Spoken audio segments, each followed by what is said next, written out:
কৃষ্ণনগর আমঘাটা রুটে অবশেষে শুরু হলো বহু প্রতীক্ষিত ট্রেন পরিষেবা। শনিবার উদ্বোধনের মধ্য দিয়ে শেষ হলো দীর্ঘদিনের জল্পনা। রেল সূত্রে খবর, আগামী 17 নভেম্বর থেকে আনুষ্ঠানিকভাবে যাত্রী পরিষেবা চালু হবে। এই নতুন লোকাল পরিষেবা চালুর ফলে কৃষ্ণনগর শহর ও আমঘাটা অঞ্চলের মানুষের দৈনন্দিন যাতায়াতে বড়সড় সুবিধা হবে বলে আশা করা হচ্ছে। বিশেষত ছাত্রছাত্রী, চাকরিজীবী ও ব্যবসায়ীদের মধ্যে ইতিমধ্যেই আনন্দের স্রোত বইছে। আমরা ভালোই খুশি, নবদ্বীপ ঘাট পর্যন্ত হলে আরো খুশি। গরিব মানুষরা পরিকর্মী খেতে পারে, ঘাট থেকে আসতে পারে, নবদ্বীপ কৃষ্ণনগর যেতে পারে। টোটো গাড়ি, অটো গাড়ি আলাদাও ভালো হয়, সবারই ভালো হয়। এখন হচ্ছে না, আমরা দেখছি তো হচ্ছে না, হলে তো ভালোই হচ্ছে না নাই বা কেন? নবদ্বীপ ঘাট পর্যন্ত এতদিন ধরে 15-16 বছর ধরে এখানে পড়ে আছে, একবার আসছে একবার করছে, এগুলো করছে, করার পরও তো বন্ধ হয়ে যাচ্ছে। আবার তো এই যে চালু আরম্ভ হচ্ছে বলছে, তাহলে দেখা যাক কিরম চালু হয় কিনা হয়। রেল কর্তৃপক্ষ জানিয়েছে, কৃষ্ণনগর সিটি জংশন থেকে আমঘাটা হল্ট পর্যন্ত 3 জোড়ার নতুন ইএমইউ লোকাল ট্রেন চালু করা হচ্ছে।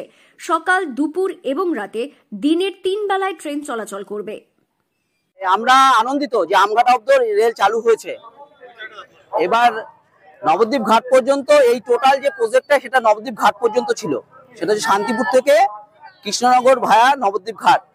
সেই রেল প্রজেক্ট 2010 সালে বন্ধ হয়ে যায় বড় রেলের স্বপ্ন দেখিয়ে। তা আমরা দীর্ঘদিন ধরে, প্রায় 14 বছর ধরে আমরা বঞ্চিত নবদ্বীপ ঘাটবাসী। শুধুমাত্র এই রেলটা হচ্ছে মানে মায়াপুর এবং নবদ্বীপের সংযোগস্থল এবং এর গুরুত্ব অপরিসীম। একটা দুর্দান্ত পর্যটন কেন্দ্র আমাদের। সেই পর্যটন কেন্দ্রকে একে ঘিরে ভারতবর্ষের শুধু নয়, ভারতবর্ষের বাইরেও বহু দূর দূরান্ত থেকে মানুষ এখানে আসে। তো সেই জায়গায় দাঁড়িয়ে মানুষের যাতায়াতের ক্ষেত্রে চরম দুর্ভোগ। এখানে রেল আমরা মনে করি প্রথম দিন থেকেই তার লাভজনক হবে যদি নবদ্বীপ ঘাট পর্যন্ত এই রেলটা যায়। সকালে প্রথম লোকাল ছাড়বে সকাল 6:45-এ কৃষ্ণনগর সিটি জংশন থেকে এবং 7টায় পৌঁছবে আমঘাটায়। সেখানে অল্প বিরতি নিয়ে 7:08-এ ফের রওনা দিয়ে 7:23-এ ফিরে আসবে কৃষ্ণনগরে। দুপুরের পরিষেবায় দুপুর 1:30-এ কৃষ্ণনগর থেকে ছাড়বে দ্বিতীয় ট্রেন, যা 1:45-এ আমঘাটায় পৌঁছবে।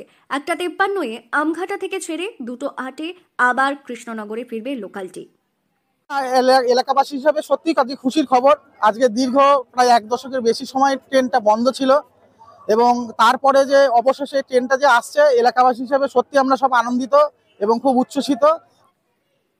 রাতের শেষ ট্রেন ছাড়বে রাত 9:30-এ কৃষ্ণনগর সিটি জংশন থেকে। নির্ধারিত সময় অনুযায়ী আমঘাটা থেকে ফিরে এটি 9:55-এর মধ্যে কৃষ্ণনগরে পৌঁছবে। খুবই আনন্দের দিন, কিন্তু আনন্দ পরিপূর্ণ হলো না।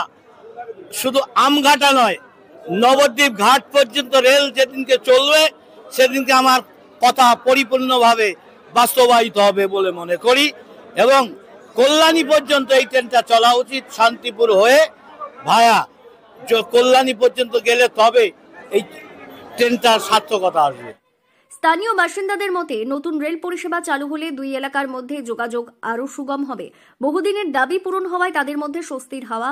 রেল বিভাগও আশাবাদী, এই নতুন রুট চালুর ফলে স্থানীয় যাত্রীদের সার্বিক পরিবহন ব্যবস্থা আরও উন্নত হবে। এদিনের এই অনুষ্ঠানে উপস্থিত ছিলেন রানাঘাট লোকসভা কেন্দ্রের বিজেপি সাংসদ জগন্নাথ সরকার, দপ্তরের শিয়ালদা ডিভিশনের এডিআরএম সহ রেলের আধিকারিকরা।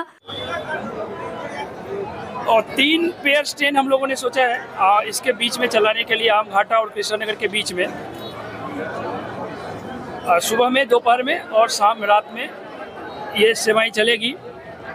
अभी 15 दिन के बाद हम लोग इसको फिर से रिव्यू करेंगे और यहाँ के लोगों की जो भी डिमांड होगी और यहाँ के कंज्यूमर्स की जो डिमांड होगी उसके बेसिस पे हम लोग ट्रेन की टाइमिंग को रिव्यू करेंगे और हमारे एवं कोचिंग फिर उसको देखेंगे और एग्जामिन करेंगे और फिर उसमें बदलाव कर सकते हैं। বর্তমানে আমঘাটা পর্যন্ত রেল চালু হলেও আগামীতে শান্তিপুর থেকে নবদ্বীপ ঘাট পর্যন্তই চলবে রেল মঞ্চ থেকে এবং সাংবাদিকদের মুখোমুখি হয়ে এমনটাই জানিয়েছেন এদিনের প্রধান অতিথি তথা সাংসদ জগন্নাথ সরকার। নদিয়া থেকে মৈনাক দেবনাথের রিপোর্ট, লোকাল 18 বাংলা।